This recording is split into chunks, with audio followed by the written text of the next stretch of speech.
ጦርነቱን ከመጀመሩ በፊት ሰውየውን ከዚህ በፊት እንደሰማነው መረጃ ወደ አስመራ አሻግሯቸው ይሆን ወይ? ብዙዎቹ የህወሓት መሪዎች ትግራይ ውስጥ እንደሌሉ መረጃዎች ደርሶናል። እሱ ሲባል ግን እና አስረስ ከቲፒኤልኤፍ ጋር ሆነን ቆይ ከቲፒኤልኤፍ ጋር ሆነን ይሄ ስርዓት ነው መፈንገል ያለብን፣ ጠላታችን ይሄ ስርዓት ነው አሉ። ስለዚህ እነዚህ ሰዎች ሪሊ ለአማራ ኮዝ ነው ወጡት አይደለም? ለአማራ ኮዝ ነው ወጡት ወይስ ቲፒኤልኤፍን ለማዳን የተደራጁ ኃይሎች ናቸው? አሁን እንግዲህ እሳቸው ይሄንን ትርክት ለመገልበጥ ሲፈልጉ ፋኖ የተመሰረተበት ዓላማውና አመሰራረቱ የተለያየ ነው አይን ነገር ነው። አሁን ያለው ፋኖ አልተሳተፈም ትግራይ ጋር ጥያቄ የለውም ለማለት ማለት ነው። ሶ ጥያቄ ከሌለው ታዲያ አሁን እሳቸው የሚሉ ፋኖ ምንድነው ካልክ ብልጽግና ጋር ጥያቄ ያለው ምንም ነገር ለማምጣት የሄዱበት ርቀት ነው ማለት ነው። ጌታቸው አሁን ያመጡት አንድ ሁለት መሰረታዊ ነገር አምጥቷል። አንደኛ ቲፒኤልኤፍ የትግራይ ህዝብን አታለው ወደ ጦርነት ሊከትበት እየሞከረ ያለው ነገር ነው። እሱ ምንድነው? ኦሬዲ ከዚህ ተነስተን አዲስ አበባ ደጃፍ የቆመውን ፋኖና ሸኔ ጋር ሆነን ጃንጥላ ይዞልን ወደ ስልጣን መግባቱ ምንም ብዙም እንዳያሳስባችሁ ቆሟል፣ ደርሷል። እነሱ እዛ እኛ ተነስተን ወደ ታች መውረድ ብቻ ነው የቀረን። ህወሓት መሪ ዶክተር ደብረጽዮን አስመራ ሄዷል፣ ከኢሳያስ ጋር ተገናኝቷል። ምን ጠየቁ ሲገናኙ? ትጥቅ ይሰጣል። ትልቁ ነገር ጦርነት ላይ ባይዞ መሳሪያ አለ፣ መሳሪያማ ይዛል፣ ችግር የለውም። መሳሪያው የሚበላው ነገር ነው፣ ጥይቱ ነው ዋናው ነገር። ዜጎች እየተጠቁ እነሱ ሳትከላከላቸው ለአመታት እየተጨፈጨፈ አንድ ህዝብ ወይም ማንም ሰው ሊሆን አንድም ዜጋ ይሁን እሱ እየተገደለ አይ ኮዙን ነው የምነቅለው የሚባል ነገር የለም። ኮዙን ታስተካክላለህ። መጀመሪያ ግን የዜጎችን ሞት ማስቆም መቻል አለብን። ለሚለው ነገር ሰውየው ምናልባት ጠላት ብሎ የሚያስቡት መንግስት እጅ ላይ ከገቡ ብዙ የኛን ጉዶችን መረጃ ብቻ አይደለም ዓለም አቀፍም ክሳራ ያስደርሱብናል ነው ትልቁ ስጋታቸው። እነሱ እሱ ነው የሚሰጡት። ያን የሚያክል ጥበቃ ተቀጥሮላቸው ያ ጥበቃ ደግሞ ቀጥታ የሚታዘው በህወሓት ኃይሎችና በህወሓት ወታደራዊ መሪዎች ናቸው። ስለዚህ ከዚህ ሁሉ ጥበቃ ውስጥ ወጥቶ አመልጦ ራሳቸው ሊሰውሩበት የሚችሉ እድላቸው በጣም ዜሮ ነው ማለት ነው። ስለዚህ እሳቸውን የደበቀ ወይ ደግሞ የሰወረው ራሱ ህወሓት ነው ማለት ነው። ድርጅታችን ሰመር ሪል ስቴት ከዚህ ቀደም በሴቶች አደባባይ የገነባቸውን ቤቶች እንዳስረከበ ይታወቃል። በተመሳሳይ በእንግሊዝ ኤምባሲ ሳይታችን ግንባታውን በጀመርን በጥቂት ወራት ውስጥ የፋውንዴሽን ስራና ሽያጭ አጠናቀናል። አሁን ደግሞ በደንበኞች ጥያቄ መሰረት በቡልጋሪያ ከአፍሪካ ህብረት ጀርባ መኖሪያ ቤቶችንና የንግድ ሱቆችን ለሽያጭ አቅርበናል። ቤቶቹን በካሬ ከ700 ሺህ ብር ጀምሮና ከ50% ከወለድ ነጻ የባንክ ብድር ጋር ያገኛሉ። በተጨማሪም ቀድመው ለሚመጡ 10 ደንበኞች እስከ 3 ሚሊዮን ብር የሚደርስ ቅናሽ አዘጋጅተናል። ለበለጠ መረጃ ከታች ባለው ስልክ ይደውሉ። ሰመር ሪል ስቴት። ተነስተልን በመላው ዓለም የምትገኙ ውድ አንድ አፍታ ሰዎች እንደምን አላችሁ? እንሆ አንድ አፍታ ታችን ተጀምሯል። በቅድሚያ ዛሬ አንድ አፍታ ታው የምንመለከታቸው ጉዳዮችን አስቃኛችሁ። የመጀመሪያ ጉዳያችን የቀድሞ የአማራ ክልል ፕሬዝዳንት ደግሞ የውጭ ጉዳይ ሚኒስቴር ኋላም ላይ የጠቅላይ ሚኒስትሩ የብሔራዊ ደህንነት አማካሪ አቶ ገዱ አንዳርጋቸው ከዚህ ቀደም በፌዴራል መንግስትና በህወሓት መካከል ስለነበረው ጦርነት የፋኖ ኃይሎች ተሳትፎ ላይ አዲስ መረጃ አጋርተዋል።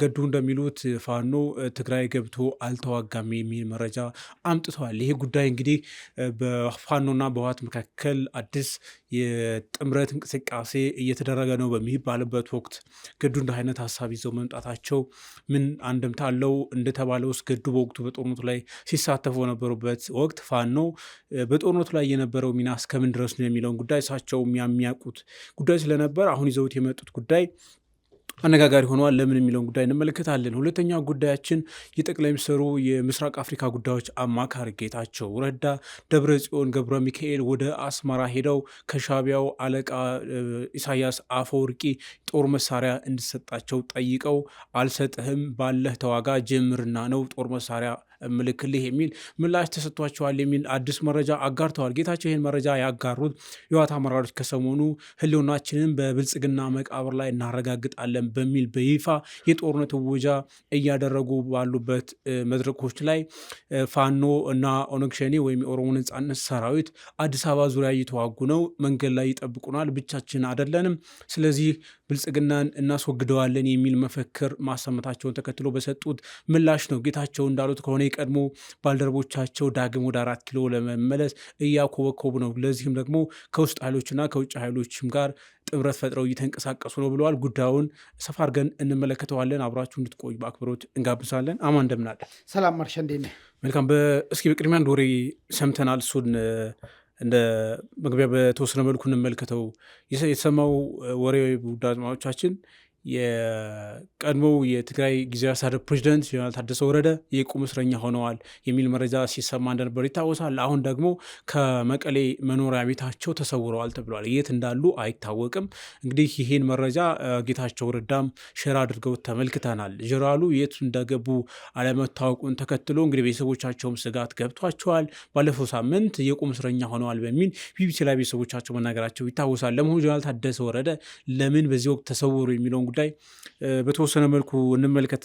አማን፣ እንግዲህ ጀነራሉ ተሰወሩ የተባለው ባለፈው አምባሳደር ኤርቤል ማሲንጋን በኢትዮጵያ የአሜሪካ አምባሳደር እንዳያገኙ ከተከለከሉ በኋላ ነው። አሁን ደግሞ አምባሳደሩ ዳግመኛ ለመመለስ ዝግጅት እያደረጉ ነው በሚባልበት ወቅት ነው እንግዲህ ተሰወሩ የተባሉት እና ይህ ጉዳይ እንደት ያለ አንደምታ አለው ብለህ ታስባለህ?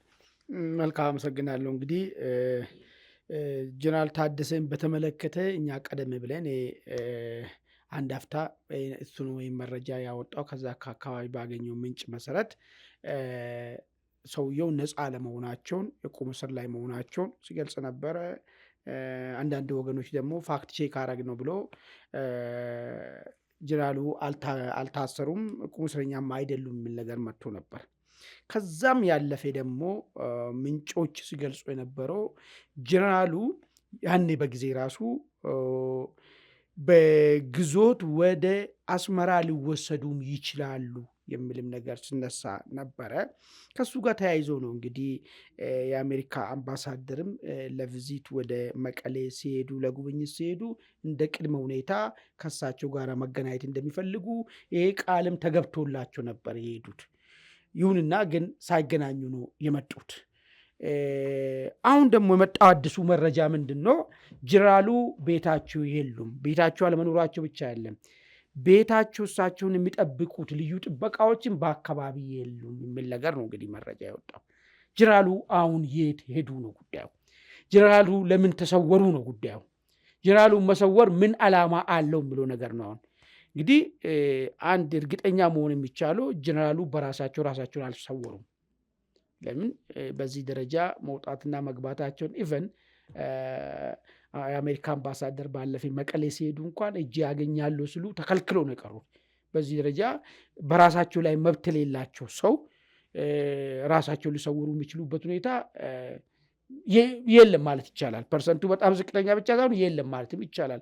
ለምን ያን የሚያክል ጥበቃ ተቀጥሮላቸው፣ ያ ጥበቃ ደግሞ ቀጥታ የሚታዘዘው በህወሓት ኃይሎችና በህወሓት ወታደራዊ መሪዎች ናቸው።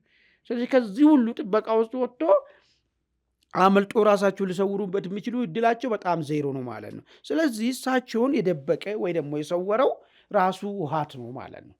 ኦኬ፣ ህወሓት ከሰወራቸው ከደበቃቸው የታደረሰ እሱ ቀላል ነው። ያው አንዱን ቤት ቀይሮበት ነው ያስቀመጣቸው። እኔ ቤት አስቀምጦ ነው የሚሆነው። ግን ለምን ደበቃቸው የሚለው ጉዳይ ነው አሁን በጣም መሰረታዊ የሚሆነው ነገር ማለት ነው። ምን ምዕራፍ ላይ ስለተደረሰ ነው እስካሁን ድረስ ከሰውም ጋር ባገናኛቸው ወይ ደግሞ የተፈቀደላቸውን ሰዎችን ብቻ እንዲያገኙ ቢያደርጋቸው አልሰወርም ነበር። አሁን ግን ኮምፕሊትሊ መሰወር ለምን ተፈለገ ነው ዋናው ነጥቡ ማለት ነው። ምናልባት ዛሬ አምባሳደሩ ወደ መቀሌ ያቀናሉ የሚል ነገር አለ። ይዱ አይዱ እስካሁን እኛ ስቱዲዮ ውስጥ እስከገባንበት ሰዓት ድረስ ኮንፈርም ማድረግ አልቻልንም። ምናልባት ዛሬው ጉዞ በአስገዳጅ ሁኔታ ጀነራሉን ማግኘት እንዳለባቸውና ይህንማ መብታችሁ ታገኛላችሁ የሚል ቃል ገብቶ ይሆን ወይ ህወሓት? ከዛ አላወቅኩም ከ3 ቀን ከ2 ቀን በፊት ጀምሮ የት እንዳሉ አላቅም እኔ ራሱ የሚለውን ነገር ማስተባበያ ለመፍጠር እንግዲህ ህወሓት እንደሚታወቀው ነው እሱ ያግትህና አብሮ መጥቶ ይፈልግሃል የት ሄደ ምናምን ብሎ በባህሪው ዱሮም ኢትዮጵያ ውስጥ የፈጸማቸው ብዙ መዓት መከራዎች እንደዛ ነበር። ይገልና አብሮ ገዳይን ያፈላልግሃልና አሁንም ራሱ ደብቋቸው ደባቂውን አብረን እንፈልጋለን፣ እኔም የት እንደገቡ አጥቻለሁ፣ 3 ቀን ሞልቶኛል የሚለውን ነገር ያው የተለመደውን አይነት የማፊያ ስራ ለመስራት አስቦ ይሆን ወይ የሚል ልናስብ እንችላለን። አንደኛ ደረጃ። ሁለተኛና በጣም ወሳኙ ነገር ግን ህወሓት ሰሞኑን የቁርጥ የመጨረሻ ቀን ላይ ደርሷል። 5 ጉዳይ የሚባል ታውቃለህ? 11ኛው ሰዓት 5 ጉዳይ ላይ ነው ያለው። በቃ ኦልሬዲ ለመተኮስ ተዘጋጅቷል። ዝግጅቱንም ጨርሷል። በኋላ የምንመጣበት ነገሮችም አሉ። አሁን በዚህ ሂደት ውስጥ ጦርነቱን ከመጀመሩ በፊት ሰውየውን ከዚህ በፊት እንደሰማነው መረጃ ወደ አስመራ አሻግሯቸው ይሆን ወይ? ብዙዎቹ የህወሓት መሪዎች ትግራይ ውስጥ እንደሌሉ መረጃዎች ደርሶናል። ከፍተኛ አመራሮች ጥቂቶች ናቸው ፊት ለፊት ብል የሚሉ እንጂ አብዛኛዎቹ ወደ አክሱም ከዛም አልፎ ወደ ኤርትራ ግዛት ውስጥ እንዳለ ማዘዣ ጣቢያቸው ወደዛ እያደረጉ መሆኑን መረጃዎች ደርሶናል። ይህም ምናልባት የጦርነቱ ሂደት በተደጋጋሚ እኛም ስናነሳ ነበረ፣ መሪን ታርጌት ያደረገ ጥቃት ሊሆን ይችላል። ፈጣኑ ዘመቻ የሚባሉ ነገር ማለት ነው። እሱን ሽሽት ይመስለኛል አብዛኛዎቹ ትግራይ ክልል ለቆ፣ ሌሎቹ ደግሞ ድንበር አካባቢ ላይ ነገሩ እንደተጀመረ ቶሎ መደበቂያ ይሆናል ብሎ ያሰቡት ኤርትራ ምድር ነው። ስለዚህ ሰውየውንም ወደዛ ወስዶ ይሁን ሆይ ለምን ለሚለው ነገር ሰውየው ምናልባት ጠላት ብሎ የሚያስቡት መንግስት እጅ ላይ ከገቡ ብዙ የእኛን ጉዶችን መረጃ ብቻ አይደለም ዓለም አቀፍም ክሳራ ያስደርሱብናል ነው ትልቁ ስጋታቸው። እነሱ እሱ ነው የሚሰጉት። ሲሰው ላይ አደገኛ መፈንቅለ መንግስት ነው የተፈጠረባቸው። በጣም ይገወጣ የዱርዬ ስራ ተፈጸመባቸው። ስለዚህ አሁን እኚህ ሰውዬ ከአሜሪካ አምባሳደሩ ጋር ቢገናኙ የነበረውን ነገር ብናገሩ ህወሓት ላይ ቀጣይ ለሚወሰደው ጫና ትልቅ የግባት ሊሆን የሚችል ነገር ነው። እሱ ብቻ አይደለም፣ የሆነ አንድ ቃል ቢያወጡ ህግና ስርዓት እንዲሰፍን መንግስት ማንኛውን እርምጃ ይውሰድ የሚል ጥሪ ቢያደርጉም ቢሆንም ምን ሊሆን እንደሚችል ትገምታለህ? ለዚህ ነው ሰውየው ማገት የሚፈልጉት እነሱ ማለት ነው። እንግዲህ ከዚህ ነገር ጋር ተያይዞ ሰውየው ተሰውሯል ከዘረዘርናቸው ውስጥ በአንደኛው ምክንያት ሊሆን ይችላል ማለት ነው። አሁን የት እንደገቡ የጠፋበት ነገር ማለት ነው። እሱ ነው የሚታየኝ።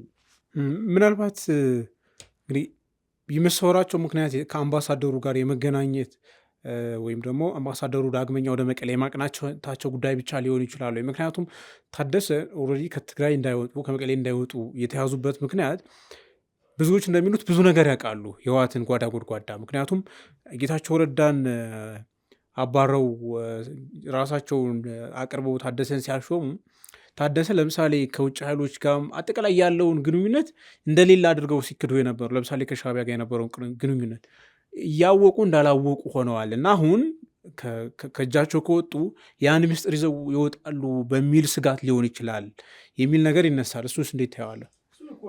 ነሳውት እኮ አንዱ የአምባሳደሩን እንዳያገኙ አምባሳደሩን ደግሞ ማገኘቱ ሌላ ነገር አይደለም፣ ዓለም አቀፍ ጫናውን ያጠናክሩብናል የሚል ሀሳብ ነው። ከዛ ውጪ ግን እኚህ ሰውዬ ከወጡ ወይ ወደ ሌላ ከሄዱ ምስጢሮቻችን ያወጣሉ የሚል ነገርም ያሰጋቸዋል።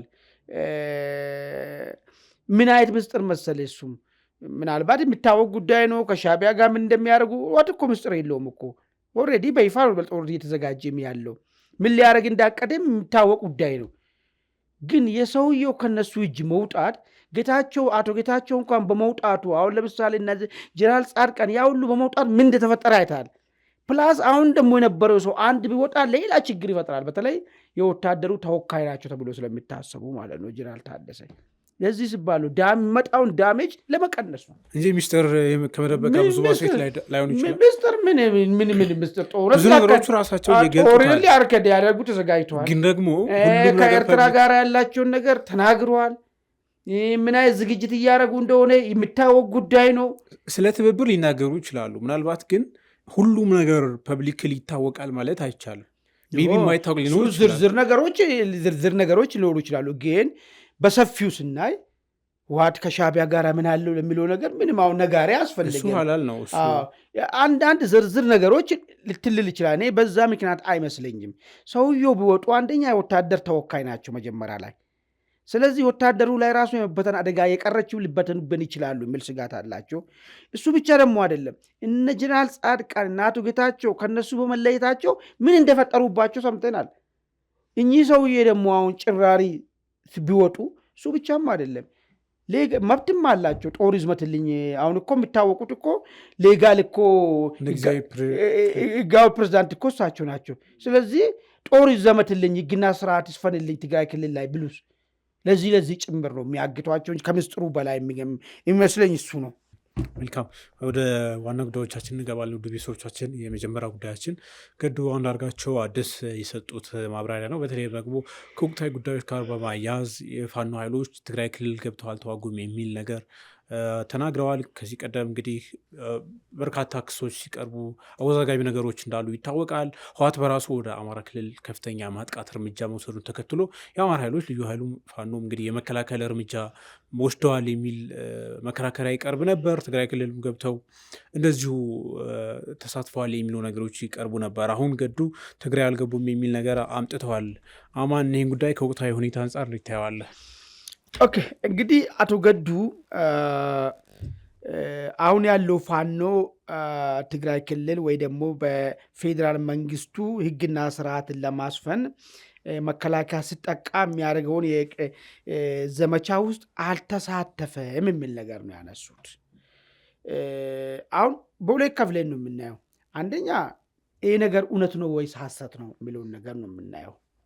ሁለተኛው ግን ለምንድን ነው አቶ ገዱ በዚህ ደረጃ ነገሮችን ማስቀመጥ የፈለጉበት የሚለውን ነገር ነው የሚታየው ማለት ነው። እንግዲህ እንደሚታወቅ ፋኖነት ማለት ምን ማለት ነው? ፋኖነት ማለት በኢትዮጵያ ታሪክ የሚታወቅ ጠላት አገር ሊያደማ የአገርን ብሔራዊ ጥቅም ሊያጠፋ የሆነ ኃይል ሲመጣ ያለ ክፍያ በወዶ ዘማችነት ወጥቶ መከላከል ማለት ነው። ይሄ የኢትዮጵያ ማንኛውም አካባቢ ያለ ኢትዮጵያዊ በጣሊያን ዘመን ይህንን በተግባር አሳይቶታል። መንግስታዊ ቅርጽ ባለበት ዘመን ደግሞ በዚያድ ባሬ ላይም አሳይቶታል። ስለዚህ ይህንን ሂደት ውስጥ በነበረው መከላከያ በዛ ደረጃ ሲጠቃ ትጥቅም ስንቅም የራሱን ይዞ የአማራ ኃይል ገበሬ ዘምተዋል ወይስ አልዘመተም ነው። አሁን እኔ ለምን ነገር ሊያነሱ እንደፈለጉ አይገባኝም። እርግጥ ነው ፋኖ የሚል ስም ጸረ ወያኔ ላይ የነበሩ ሰዎችም በኋላ ስማቸውን ፋኖ በሚል ነገር አምጥተዋል። እነሱ በራሳቸው አደረጃጀት እሳቸውን ፕሬዝዳንት ነበሩ፣ ያውቃሉ ስንት ቁጥር እንደነበረ የአማራ ክልል ውስጥ ስንት ከነሱ ውስጥ ደግሞ ስንት እንደዘመተም በኋላ ያኔ የጠቅላይ ሚኒስቴሩ አማካሪ ሆኖ ከመጡ ከውጭ ጉዳይ ሚኒስቴርን በነበሩበት ዘመን ጠንቅቆ ያውቃሉ። ስለዚህ ምንም አልዘመተም፣ አሁን ያለው ፋኖ አልዘመተም የሚል ነገር ነው ያነሱ ማለት ነው። ስለዚህ ይሄ ሀሳብ እውነት ነው ወይስ ሐሰት ነው የሚለውን ደረጃ ስናይ ሐሰት ነው። አሁን ሐሰት ከሆነ ለምንድን ነው ሐሰብ ትርክት መፍጠር የተፈለገ ጉዳይ ነው? እሳቸው ራሳቸው እኮ አሁን ፋኖ ናቸው አይደል? እንግዲህ ደጋፊ እንደሆኑ ነው የሚናገሩት። ፋኖ ነኝ ብሏል እኮ የሰሜን አሜሪካው ፋኖ ነኝ ከዚህ በኋላ ብሏል። ከዚህ በፊት ማለት ነው እኔም ፋኖ ነኝ የምችለውን አስተዋጽኦ አደርጋለሁ ብለዋል። እንግዲህ ያኔ እሳቸውም ሬንጀር ለብሶ ዘምተዋል እኮ ትግራይ እኮ በሚችሉት በመቀስቀስ ሊሆን ይችላል፣ ሞራል በመስጠት ሊሆን ይችላል፣ በተለያየ መንገድ ዘምተዋል። አሁን ያኔ አሁን ያለው ፋኖ አልዘመተም የሚል ነገር ነው ያነሱት። ስለዚህ ፋኖ ዘምተዋል። መዝመቱን ቪዲዮም ኦዲዮም ማንኛውም ነገሮች ማስረጃ ማውጣት ይቻላል። እሳቸው ግን ይህን ነገር ለምን ማዛባት ፈለጉ የሚለው ነገር ነው ዋና መሰረታዊ ነው። ጠፍቷቸውም አይደለም። አሁን ፋኖ ነኝ ብሎ ጫካ ያለው ያኔ አልዘመተም ብሎ ያነሱበት ምክንያቱ ምንድን ነው የሚለው አንዱ ላይ ነጥቦችን ላንሳ። የመጀመሪያ ህወሓት በፋኖ ላይ የሚያነሳ የነበረውን ክስ ታውቃለህ። በአብዛኛው ህወሓቶች ፋኖ ላይ የሚያነሱ ክስ አለ። የአማራ ታጣቂዎች እንደዚህ አድርጎ ብሎ የሚነሳ ክስ አለ። አሁንም ብዙ ጊዜ የሚያነሱትም ከወልቃይት ጋር ተያይዞም የአማራ ታጣቂ ግዛታችን ለቆ አልወጣም ምናምን የሚል ነገር ነው የሚያነሱት። which is ከአማራ ክልል በወዶ ዘማችነት የወጣ አገር ተጠቅታለች በሚል ለመከላከል የወጣው ኃይል ማለት ነው።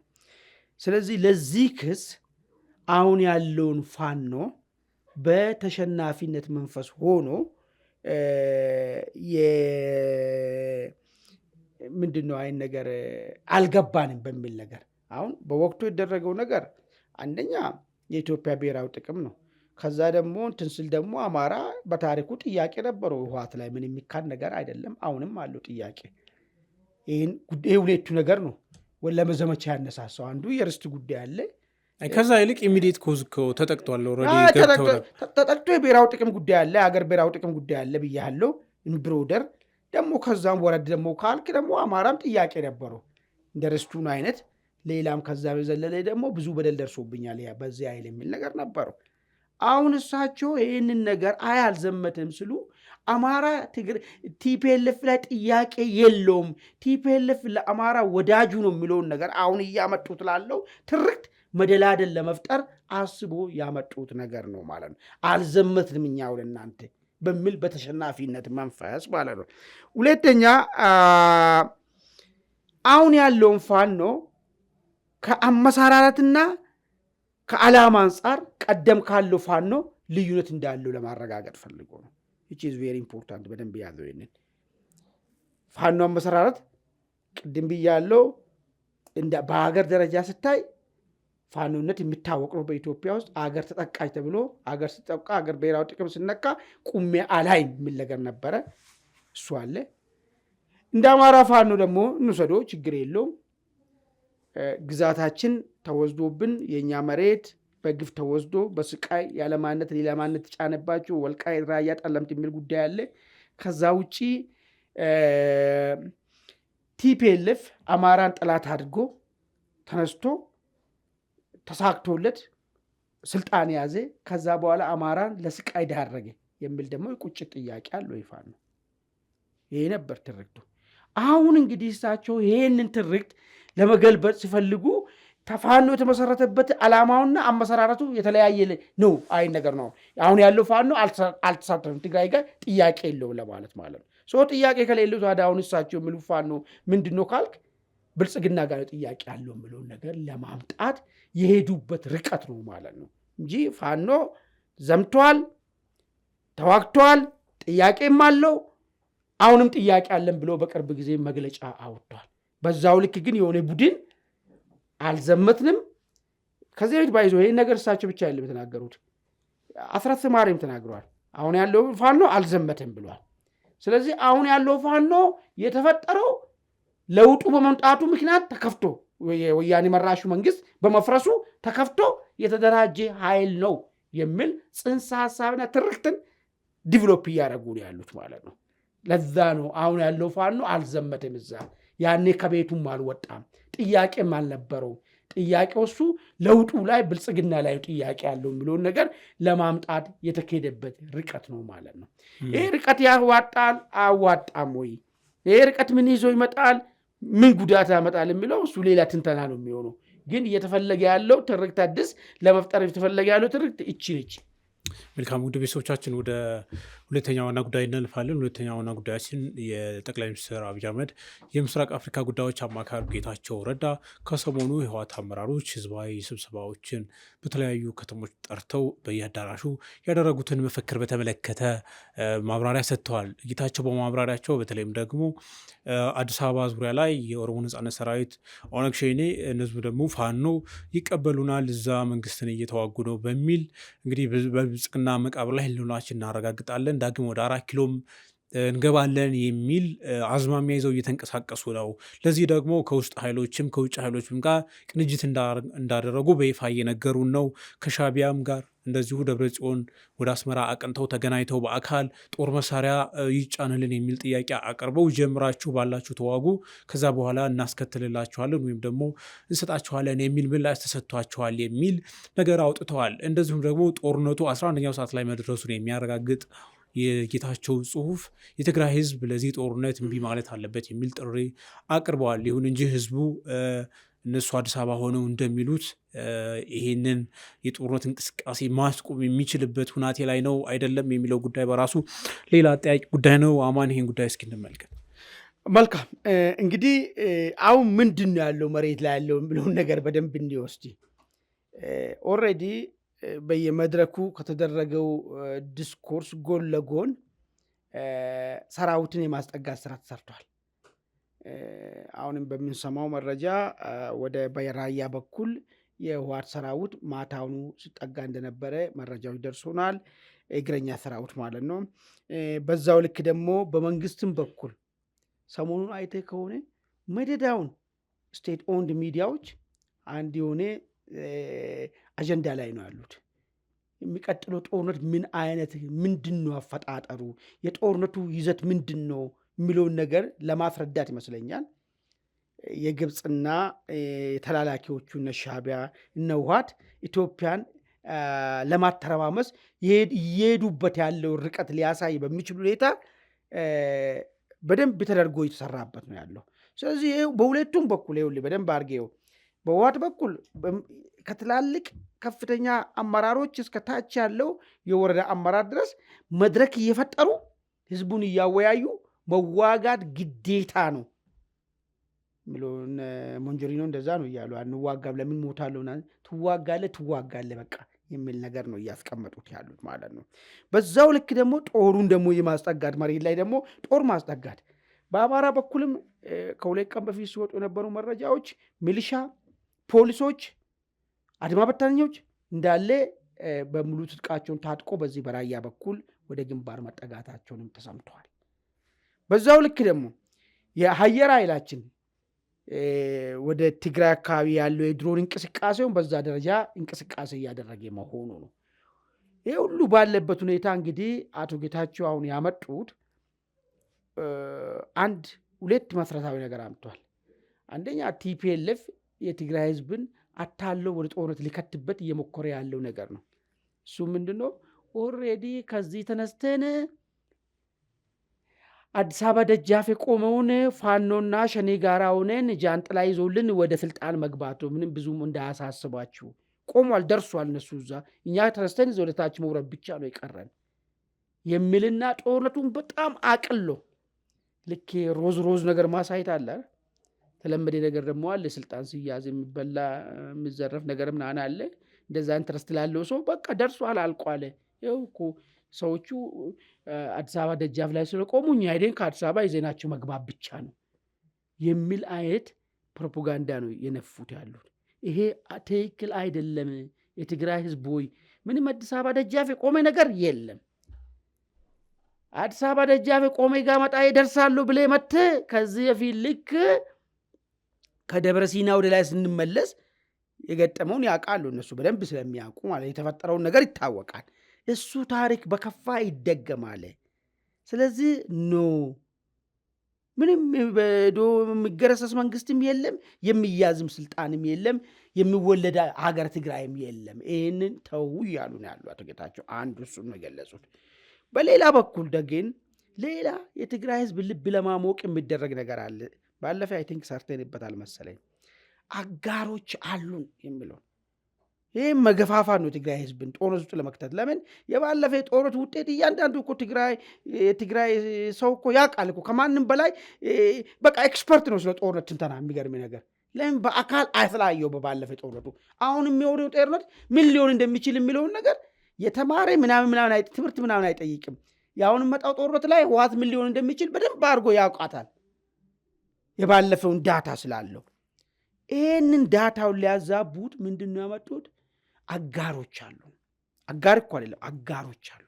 ከአንድም ሁለት ሀገራቶች በግንባር ቀደም እኛን ያግዙናል፣ ብልጽግናን ለማስወገድ ወስነዋል የሚል ሌላ ቅስቀሳ የመጣው። ከዛ በኋላ የኤርትራን ጉዳይ ግን የግል ጉዳይ ነው ያደረጉት። እሱ እንደ አጋር ብቻ ሳይሆን ተሳታፊ ነው እሱ የሚል ነገር አነሱት። ለዛ ነው እንግዲህ አቶ ጌታቸው መጡና ከኤርትራ ጋር ሄዶ ያደረጉት ነገር ምን እንደነበረ የኤርትራኖች አቋም ምን እንደሆነ የትግራይ ህዝብ ማወቅ ስላለበት ይመስለኛል ይህን ጉዳይ ያወጡት። ምንድን ነው ያሉት አቶ ጌታቸው? ሄደዋል፣ ከኢሳያስ ጋር ተገናኝተዋል አሉ። እንግዲህ ከኛ የተሻለ መረጃ ይኖራቸዋል ብለን ነው የምናስበው አቶ ጌታቸው። በሁለት በኩል መረጃ ሊያገኙ ስለሚችሉ፣ አንድ በመንግስት በኩል መረጃ ሊያገኙ ስለሚችሉ፣ ሁለተኛ ደግሞ እዛው ያሉ ጓደኞቻቸው እዛው ቲዲኤፍ ውስጥም ያሉ ህወሓት ውስጥ ያሉት መረጃ ሊሰጣቸው ስለሚችል ያገኛሉ ተብሎ ስለሚጠበቅ፣ ስለዚህ ህወሓት መሪ ዶክተር ደብረጽዮን አስመራ ሄደዋል። ከኢሳያስ ጋራም ተገናኝቷል። ምን ጠየቁ ሲገናኙ? ትጥቅ ይሰጠን። ትልቁ ነገር ጦርነት ላይ ባይዞ መሳሪያ አለ። መሳሪያማ ይዘሃል፣ ችግር የለውም። መሳሪያው የሚበላው ነገር ነው፣ ጥይቱ ነው ዋናው ነገር። እንግዲህ ኮንቬንሽናል ጦርነት ለማካሄድ በቂ ጥይት ሊኖሩ ይገባል። በቂ ብቻ ሳይሆን የሚጨምር የምታስገባ ሌላ ሊኖሩ ይገባል። በቂ እንደዚህ ባለ ካሳትስ የሆነ 2-3 መጋዘን ይዜ ኮንቬንሽናል ጦርነት ማድረግ አችልም። ከዛ በኋላ መሸሽ ይፈጠራል ማለት ነው። ያን ጥይት ጠይቋቸው ምንድን ነው አሉ ኢሳያስ፣ ያለ ባለ ጀምር፣ ከዛ በኋላ እንገባላችኋለን። ምን ማለት ነው ይህ ነገር ራሱ? ባለ ጀምር የሚለው ራሱ በጣም መሰረታዊ ነገር ነው። ምንድን ነው? አንደኛ አልተማመኑም ማለት ነው ሁለቱ ኃይሎች። ከዚህ በፊት ብለናል፣ ኢትዮጵያን ለማጥፋት ኢትዮጵያን ለመበደል ነው እንጂ የተገናኙት እንጂ መሰረታዊ ተቃርኖ በማላቸው አለ። ከምን ጀምሮ ሻዕቢያዎች ለዚህ ለደረሰብን ለዓለም ለመገለላችን ምክንያት ቲፒኤልኤፍ ነው የሚል የባለፈው 20 ምናምን ዓመታት ምክንያት አለው። እያንዳንዱ ኤርትራዊ ይዘህ ብትጠይቆ ለመጎሳቆሉ ምክንያቱ ቲፒኤልኤፍ እንደሆነ ይነግርሃል። ምንም ያልተማረ ተማሪ ምናምን ማንኛውም ኤርትራዊ። በዛው ልክ ደግሞ ባለፈው ጦርነት በኋላ ደግሞ የትግራይ ሰው ለደረሰብን መከራ በር እንኳን ሳይቀር ነቅሎ ይዞ ሄዱ እኮ እያለ ሴቶች ላይ ለደረሰው መዓት ሁሉ የሻዕቢያን ኃይሎችን ይከሳል። ይሄ በጣም አደገኛ ተቃርኖ ነው። ይሄ ተቃርኖ ባለበት ነው አብረን እንሰራለን ብሎ የገቡት። ስለዚህ ባለበት ሁኔታ ኢሳያስም አላመነውም። ሂድ ግባ ተኩስ፣ ከዛ በኋላ ቁርጠኛ መሆንን ካወቅኩ እሰጥሃለሁ ጥይት ነው። ደብረጽዮንስ ሞኝ ነው ወይ? ሄዶ ተኩሶ ጥይት ካልሰጠውስ? ባይዶ በጣም መሰረታዊ እንትን ነው። ከጀመሩ በኋላ ሻዕቢያ የለውበትም። እኔ አቁሙ እንደዚህ ያግሉት እኔ የለውበትም ብልሳው ምንድን ነው የሚፈጠረው? አይሶቤስ እንትኑን ይፈልገዋል ኖ ምንድን ነው የሚፈጠረው? ይህም ሴናሪዮ እኮ አለ እኮ። በቃ እኛ ከኢትዮጵያ ጋር በሰላም መኖር የጦርነቱ ከገባን እኛም ልንጠፋ ስለምንችል ከዚህ ሁሉ ለምን ሽማግሌ ልኬን እኛ የለንበትም፣ ከእኛ ጋር ያለን ችግር በድርድር እንፈታለን ብሉስ ጦርነቱ በጀመረ በማግስቱ ደብረጽዮን ሁሉም ዘሎ ምንም ብሎ ሻዕቢያን ተማምኖ ነው። ሌላ ቢቀር ጥይት ባይሰጠኝም በብሬ እንኳን ቢገዛ ማምጫ መንገድ አለኝ ብሎ አስቦ ነው ይናል። ስለዚህ ሁለቱም አልተማመኑም ማለት ነው። ለዛ ነው ባለ ተኩስን እርግጠኛ ከሆንኩ እሰጥሃለሁ፣ አሊያ ግን ዛሬ ሰጥቼ ነገ ነው የሚወጋበት ጥይት ቢሆንስ ቢለው ሻዕቢያ በኩል ያለው ለምን ቅሬታ አለ በመካከላቸው፣ ተቃርኖ አላቸው ባላችሁ። ይህን ነው አሁን በጣም መሰረታዊ ነገር ነው። ጥያቄ የሚጭር ጉዳይ ነው ማለት ነው። እንግዲህ እንዴት እንደሚቋጭ የምናየው ነገር ይሆናል። ጌታቸው ሌላው ያነሱት ነገር እንግዲህ ተባብረን 4 ኪሎ እንገባለን የሚል ነገር ይዘዋል። ከዚህ ቀደም እንግዲህ ግዛት እናስመልሳለን የሚል አይነት አቋም ነበር። አሁን ደግሞ ወደ 4 ኪሎ እንገባለን የሚል አዝማሚያ ይዘዋል የሚል ነገር ነው የተናገረው ያሉት። በእርግጥ ጌታቸው መነሻ ያደረጉት አመራሮቹ ደብረጽዮንም ሞንጆሪም ሰሞኑን በየመድረኩ የተናገሩትን ነው። ኦልሬዲ ደብረጽዮን በቃ ብልጽግና ነው አስወግደን እንመጣለን የሚል አይነት አንድምታ ነው የተናገሩት። ሞንጆሪም ደግሞ ኦልሬዲ ኦነግ ሸኔና ፋኖ አዲስ አበባ በር ላይ አሉ፣ ስለዚህ ብቻችን አይደለንም፣ ቀላል ነው ብልጽግናን ለመገርሰስ የሚል ነገር ነው እና ይሄ አዝማሚያ ደግሞ አሁን ብዙዎች እንደሚሉት አሁን ያለው መሬት ላይ ያሉት የሚሊተሪ ሞቢላይዜሽኖችም ከመቀሌ አዲስ አበባ ያሉት የቃላት ጦርነቶች ጡዘቶቹንም ስንመለከት ኦልሬዲ ጦርነቱን የማስቆም እድል አላቸው የሚባሉ ዲፕሎማቶችም እየተሳካላቸው ነው ወይ የሚል ጥያቄ እያስነሳ ነው እና ይህ ሁናቴ እንዴት ነው የምትመለከተው? ጌታቸው 4 ኪሎ ትደርሳላችሁ አትደርሱም የሚለውን ነገር ብዙም አልሄዱበትም፣ ግን 4 ኪሎ እንደርሳለን በሚል ነው ህዝቡን እያሞኙት ያሉት። ህዝቡ የትግራይ ህዝብ የለሁበትም ማለት አለበት ነው እያሉ ያሉት እና እንዴት ነው ወደ 4 ኪሎ የሚደረገው እንትን የምታየው? ነገሮች ሁሉ አሁን ወደ 4 ኪሎ ነው በይፋ እየተናገሩ ያሉት። ምንድን ነው መሰለህ ግልጽ ነገር መያዝ አለብን። እርግጥ ነው ሰሞኑን አዲስ ወሬ አምጥተዋል። ያው በፊትም እኛ ለምናውቃቸው ሰዎች ተናግረናል እኮ ቲፒኤልኤፍ ወልቃይት ራያ አይደለም ጎንደርና ባህር ዳርን ጨምሬ ብሰጦ 4 ኪሎን እስካላገኘና በፊት የሚኖረውን አይነት ኑሮ እስካልኖረ ድረስ የሚያቆመው ነገር የለውም ነው። ግን በዛው ልክ ደግሞ አሁን ቢመጣ ህዝብ በቲፒኤልኤፍ አስተሳሰብ የሚመጥን ህዝብ ነው ወይ አሁን ያለው ነው ጉዳዩ ነው። አሁን እኮ ትልቁ ኢትዮጵያ ውስጥ አንስቴቢሊቲ እየፈጠረ ያለው የጦርነት ሁሉ ምክንያት እየሆነ ያለው ቲፒኤልኤፍ ያመጣው ነገር በትክክል ከአሻራው ከጀርባዬ ላይ አልተነሳም። አስወግዱና መንግስት ንጹህ መንግስት አዲስ የሆነ አዲስ መንግስት ይሁን። አዲስ የራሱን ሀሳብ ያለው የራሱ አስተዳደር ያለው የራሱ እንትን ያለው አዲስ ይሁን። ይሄ ማለት አብዮት ሆኖ ከዜሮ እነሳ ምናምን አይደለም፣ ከዛ ጋር እንዳይገናኝብኝ። ግን የቲፒኤልኤፍ የሚያስጠሉ አሻራዎች አሉ፣ አንሱልን ነው እየተባለ ያለው።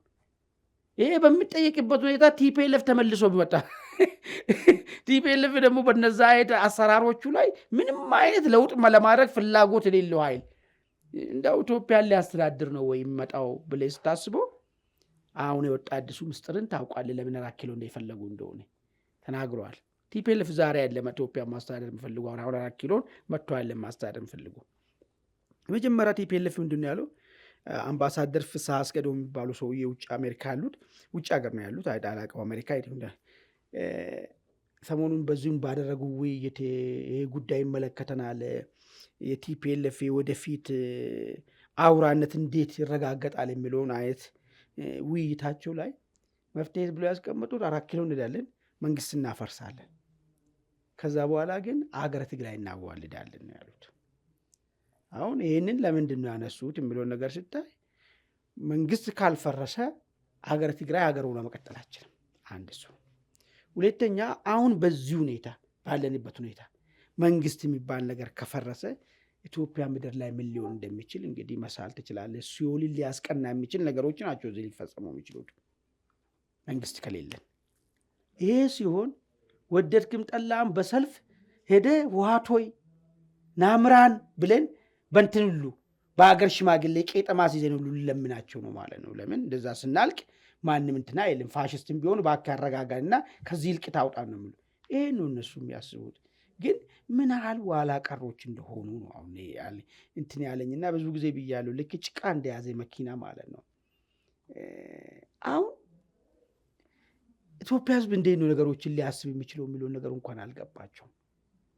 ልክ እነሱ ኢትዮጵያን መንግስት አልባ ለማድረግና ምድራዊ ሲሆን ሊያደርጉ 4 ኪሎ እንደሚመጡ ሁሉ በዚህ ሁኔታ ቀስቅሶ የሆነ ሰዎችን ይዞ ሊመጡ እንደተነሱ ሁሉ ይህን ኖ ብሎ የሚነሳ ሚሊዮን ኢትዮጵያኖች እንዳሉ አላሰቡም።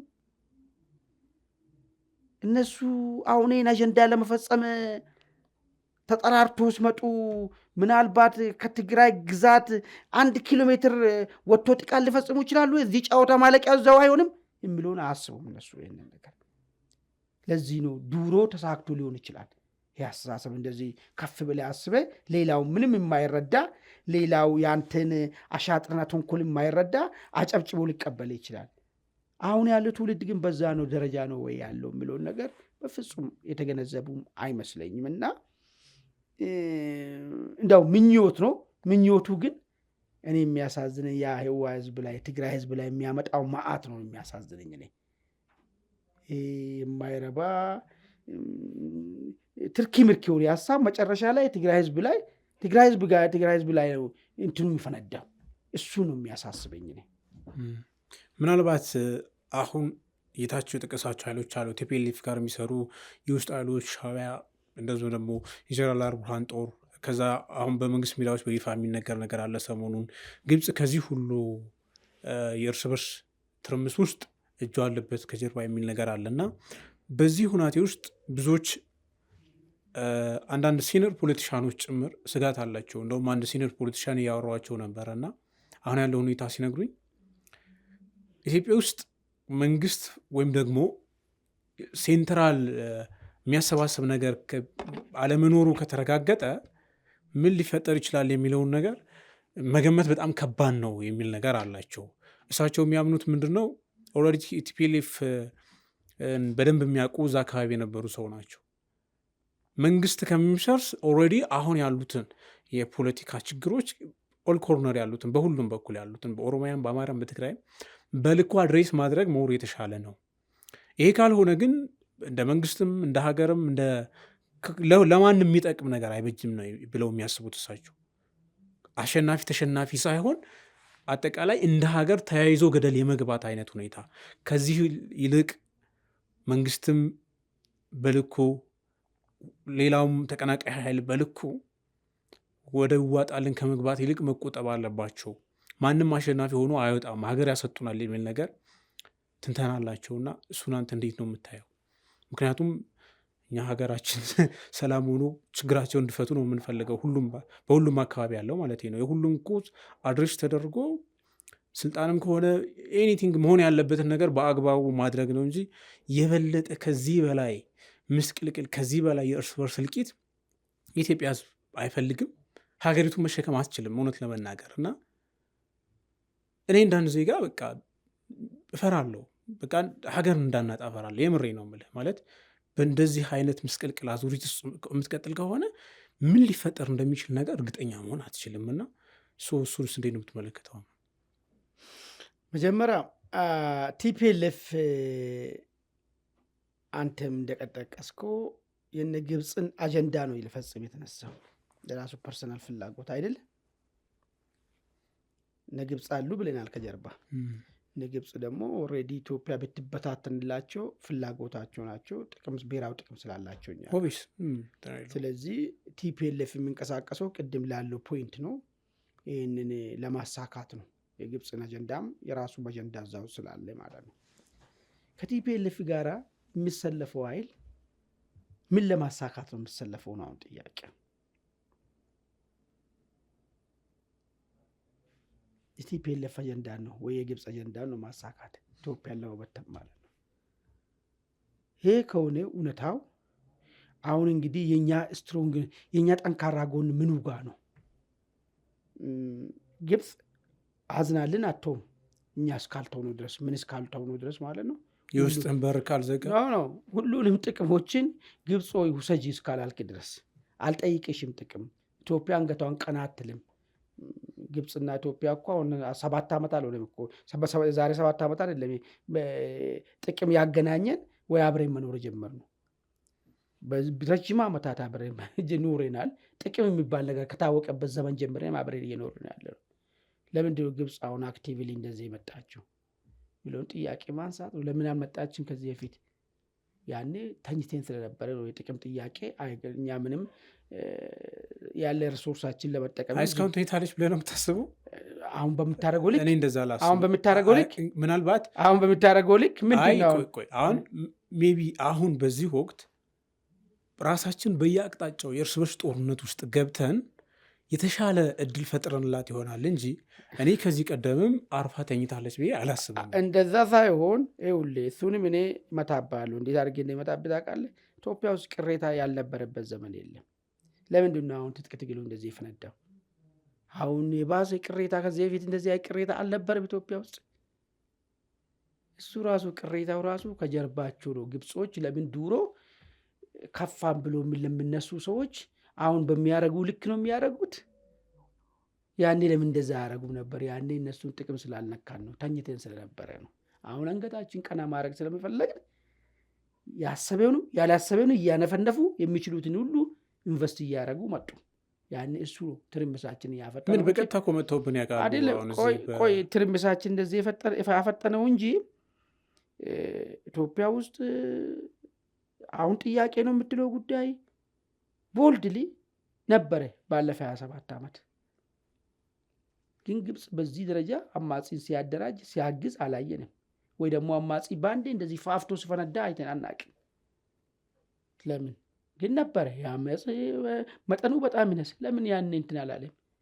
አሁን ያለው ሰው አዲስ ልብ ገዝቶ እሱ ያኔ ሊባል ነበረው ሰው አሁን ወደ ውስጣችንም ሊመጣ ይችላል። ለምሳሌ የዛን ሰዓት እናንተ ለምሳሌ ኤርትራ በራ ስትዋጉ ነበር፣ ብዙ ወገኖች ነበሩ። የኛን ተውና ማለት ነው እንደ አገር ደረጃ አርጋ ይሆን ገባኝ። አሁን የዛን ሰዓት ቅሬታ ነበረ።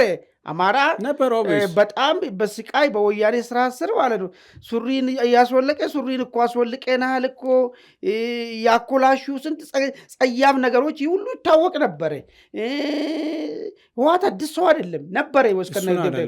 እኔ የምልህ ያ ሁሉ በደል ሲፈጸም እንቅስቃሴዎች ነበሩ። ግን እንቅስቃሴዎች አሁን በሚፋፋ ልክ አይፋፉም ነበረ። እነ ግብፅም እዚህ ገባ ወይ ብሎ አያዩም፣ ቼክ ማያረጉም ነበረ። አሁን ለምን እንደዚህ ሆነ ነው ጥያቄ። ግብፅ ተቃዋሚ ኃይሎችን አደግፍም ነበር፣ ከጀርባ አልነበረችም። አሁን በምታደርገው ደረጃ የለም። ደረጃውን አየህ። እሱን ስትለካው ግን እንዴት ይሆናል? ለምሳሌ የዛን ሰዓት የታጠቁ ኃይሎች የነበሩት ከሀገር ውስጥ ነው በብዛት የነበሩት። አሁን እዚሁ ሀገር ውስጥ ሆነ ትርምሱ ነበር። ሀገር ውስጥ ያኔም እኮ ኦኔግ እኮ ነበረ፣ ኦኔጋ ምናምን አይታገል ነበር እኮ። ይህን ያክል አልነበረ። እሱን ነው እኮ እያልኩ ያለው እኮ። ኢንኩዌሽኑ ተመሳሳይ ነው። ያን የተነሳ ጥያቄ ተመሳሳይ ነው። የአማራም በኢትዮጵያዊነት መልክም ቢሆንም ነበረ ተመሳሳይ ጥያቄ ነው። ያኔ አድሬስ አያረጉም ነበር እነዚህ ሰዎች። ለምን አሁን አድሬስ አደረጉ ስል እኮ ግብፅ እኮ ጥሩ ዲፕሎማሲ ነበራት ከወያኔ ጋር በህዳሴ ክብር። ህዳሴውም ይሰራም አይሰራበት ጀመሩ ነው እንጂ ይሄን ያህል የከረረ ነገር አልነበረም። አሁን ለምን አንገታችን ቀና ስናደርግ እቺን አንገታችን ልትመልሶ በማይመጣ መንገድ ሁሉ እየመጣች ነው ያለችው። በዚህ ደረጃ ሳይወድም በግድም በእውቀትም ያለ እውቀትም የግብፅ ተላላኪ የሆነ ኃይል ና ችግር እንፍታ ብትሎ ሁሌም እሱ በራሱ ስለማይወስነው ለሱ የሚወስኑ ለሌላ አካሎቹ ስለሆኑ ምን የሚፈታ ነገር የለም። ከሱ የሚሻለው ኢትዮጵያ ቆይ ልጨርስልኝና ከዛ ታነሳልኛለህ። እኛ ኢትዮጵያኖች ነን፣ አዲስ ሰዎች አይደለንም። ትላንትና አይደለም ግብፅና ወያኔ አንድ ላይ ተነባብሮ እነ ጣሊያንን በዘመናዊ እኛ ምንም በሌለንበት ዘመንም መጥቶ መልሰናቸዋል። አሁንም እንመልሳለን። ያንም ባንዳዎች ነበሩ፣ አሁንም አሉ ባንዳዎች። ቁጥራቸው የኢትዮጵያ ሕዝብ ቁጥር እንደበዛ ቁጥር የባንዳ ቁጥር በዝቷል። ከዚህ የተለየ ነገር አዲስ ነገር የለውም። እንመልሳለን፣ በእርግጠኝነት እንመልሳለን። የሚሆነው ነገር ምንድን ነው ግን ዳሜጁ ትንሽ ከፍ ይላል ነው እንጂ ባንዳ መጀመሪያም የራሱ አጀንዳ ስለሌለው ተልኮ ስለሆነ ከባንዳ ጋር ያደራደራሉ ብለህ ወይ ከቻልክ ከዋናው ጋር መደራደር ነው። ባንዳዎችን የሚያግዝብህ ወይ የሚያደራጅብህ ጋር ብትደራደር ችግር ልትፈታ ትችላለህ።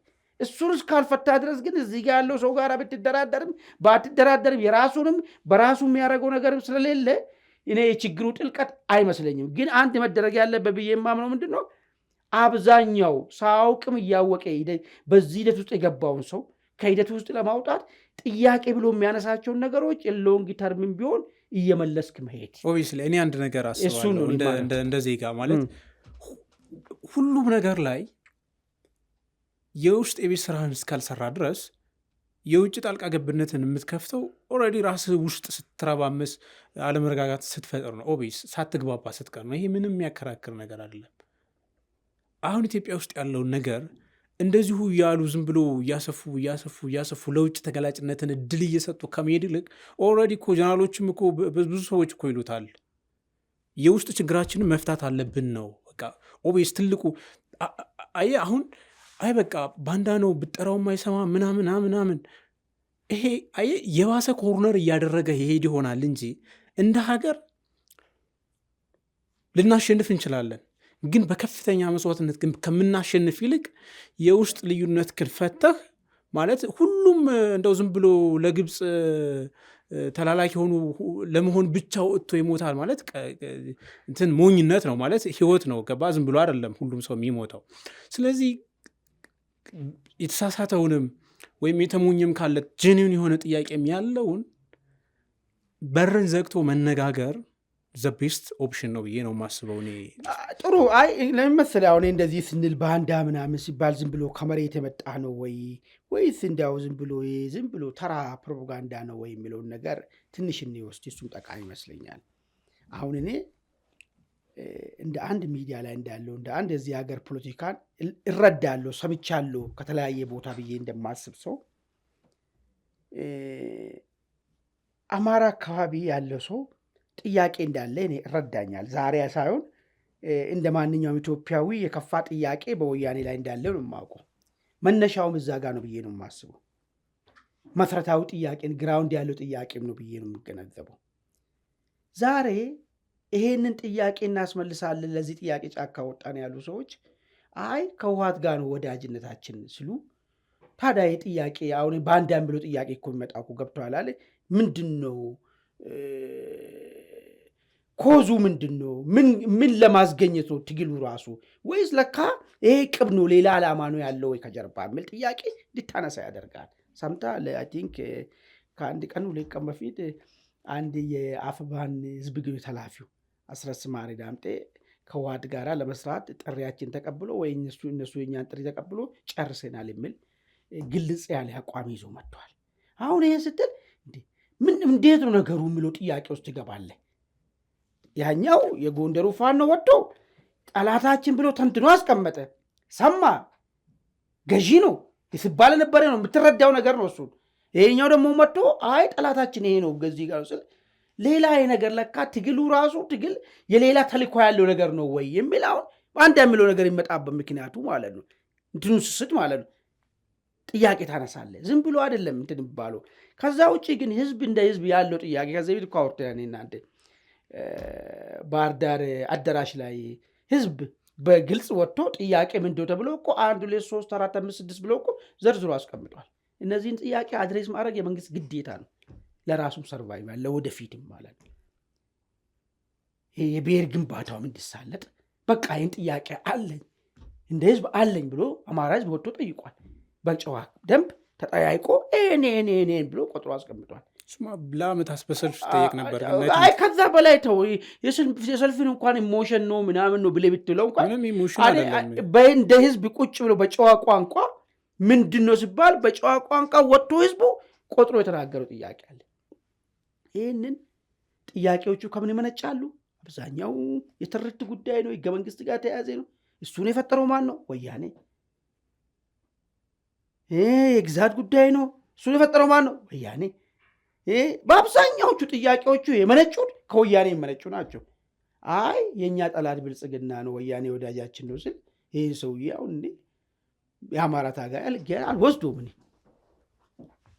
እንደ አንድ ጉዳዩን ባይመለከተኝ እንደ አንድ እዚህ ሀገር ፖለቲካ ታዛቢና እዚህ ሀገር የጋራችን ነው ብሎ እንደሚያስብ ሰው መንግስት ላይ የሚያነሱት ለምሳሌ መንግስት ላይ ለምሳሌ የሚያነሱት ነገር አለ ማለት ከሁሉም አካባቢ የሚነሳ ፕሮቴክት አላደረገኝም፣ በማንነቴ እየተጠቃሁ ነው፣ እየተጨፈጨፍኩ ነው ይልሃል። ሶስቱ ምንድን ነው አልኩ እኮ በአደባባይ ነው እኮ ጠየቀው እኮ እሱን ጥያቄ ካልመለስ ይሄ ጥያቄ ከምንድን ነው መለጣሁት ይባል ህገ መንግስቱ ላይ አንደኛ አለመሳተፌ፣ ሁለተኛ ህገ መንግስቱ አሁን ኮዝ ሊኖር ይችላል፣ ግን ኢሚዲየት አክሽኑ ላይ እርምጃ መውሰድ አለበት። አስጨርሰኝ። ህገ መንግስቱ መጀመሪያውን መጠላትን ከየት መጣ? ቆይ መጠላትን ምን ያመጣ? ሄደ የለብህም። እኔ አንድ ነገር ልንገርህ አማን፣ ለምሳሌ የሆነ አካል ይሄ ልክ አይደለም የሚል ነገር የፈጠረው ነገር ካለ ያ የተፈጠረው ነገር ኢሚዲየት አክሽን ሆኖ ሲመጣ መንግስት የሆነው አካል ያን ማስቆም አለበት። በጣም አይደለም ህዝብን ማለት ነው።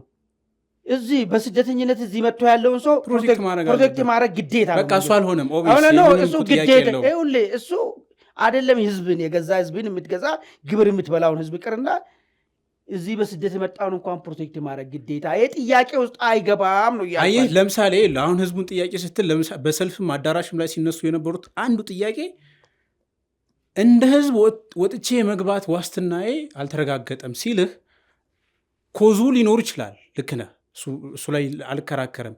አሁን ግን መንግስት ይህንን ኃላፊነት ዜጎችን የመጠበቅ ኃላፊነት ያለበት አልጠበቀኝም ነው እያለ ያለው። ይሄ የተደበቀ ነገር እንዴት ነው ማውጣት የሚቻለው? ወንድሜ ጥያቄ ስል ጠይቀስ ጠልነት እንዴት መጣ? አሁን ዝም ብሎ አይደለም አንድ አዋቂ ሰዎች እናውራና ማለት ነው መርሹ። ይሄ አንድ ነገር ፖለቲካ ነው እያወራን ያለ ነው። እንዴት ተፈጠረ? እንዴት መፍትሄ መሰጠት አለበት? አጭር ጊዜ መፍትሄ ይሰጣል፣ ረጅም ጊዜ ደግሞ ሎንግ ላስቱን ለማውጣት ማለት ነው። ይሄ ጠልነት ዝም ብሎ ኦል ኦፍ ሰደን የተፈጠረ ነገር ነው ወይስ ግራውንድ አለው? ግራውንድ አለው። በጣም ጥሩ። ለጊዜው ጊዜያዊ መፍትሄ መውሰድ አለብኝ። ቅድም እንዳልኩ አይደለም ህዝብ ስደት የመጣንም ሊጠብቅ ይገባል የሚል ነገር ይሄ መንግስት ግዴታው ነው።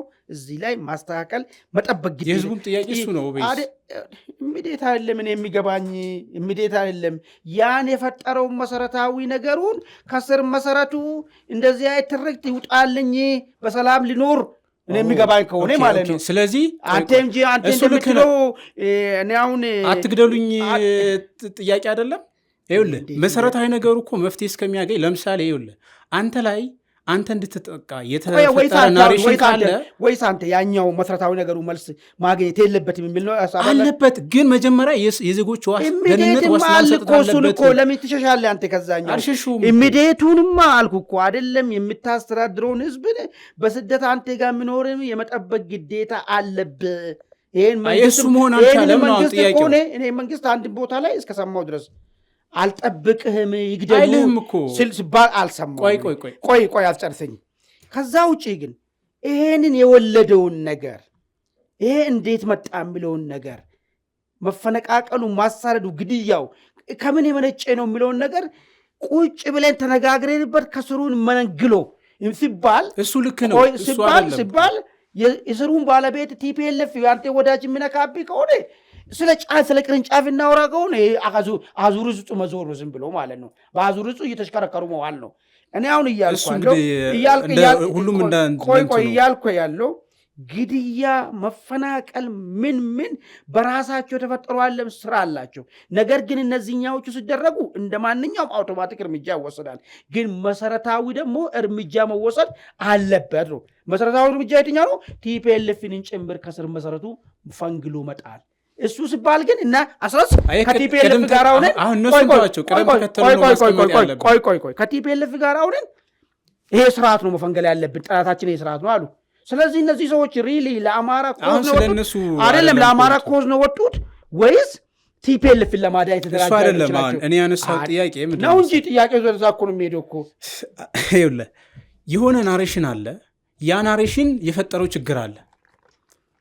ኦቤስ እሱን ተስማማን። ነገር ግን ዜጎች እየተጠቁ እነሱ ሳትከላከላቸው ለአመታት እየተጨፈጨፈ አንድ ህዝብ ወይም ማንም ሰው ሊሆን አንድም ዜጋ ይሆን እሱ እየተገደለ አይ ኮዙን ነው የምነቅለው የሚባል ነገር የለም። ኮዙን ታስተካክላለህ። መጀመሪያ ግን የዜጎችን ሞት ማስቆም መቻል አለብህ። ከዛ በኋላ ነው መሰረታዊ እንትኖቹን አንተ የምትላቸው ልትፈታ የምችለው። እኔ እንደዛ ነው የማምነው። አልተባለም እኮ አላልኩም እኮ እኔም እስከሚሰማ ድረስ አንድም ቦታ ላይ መንግስትን ይሄንን መጠበቅ አለብህ ተብሎ ስጠይቅ አይ አጠይቁኝ ይሄን ነገር አልጠብቅም ሲባልም ሰምቼ አላቅም። እኔ ግን ጉድለቶች ነበሩ ወይ ነበሩ። ግን ይሄን ዋና መሰረቱ ሊፈነገል ሲመጣ ግን ለምንድን ነው ዘሎ ጠላታችን መሰረታዊ ጥያቄው ሳይሆን ብልጽግና ነው መንግስት ለውጥ ምን መጣ ብሎ ለምን ተሰለፈ? የራሳቸው ትንተና ነው። እኛ ገባንም እኛ እሱ ነው ካወራን ከምስሉ መሰረቱ ካወራን እሱ ስለሆነ እኛ ይኸውልህ እኔ ለምሳሌ አሁን አንተ ካነሳኸው አንጻር መቅደምና መከተል ያለበትን ጉዳይ ነው ያነሳ ያለሁት። ሁሉም አካል ከተነሳበት አንጻር ወይም ከግቡ አንጻር የራሱ የትንተና ልዩነት አለው። ልክ እንደዛ ነው እሱንም ወስደው እኔ ወደ ቤተሰቦቻችን የዛሬውን አንድ አፍታ እዚህ ላይ ቆይተናል። ስለ ተከታተላችሁን በእጅጉ እናመሰግናለን። ጤና ይስጥልን።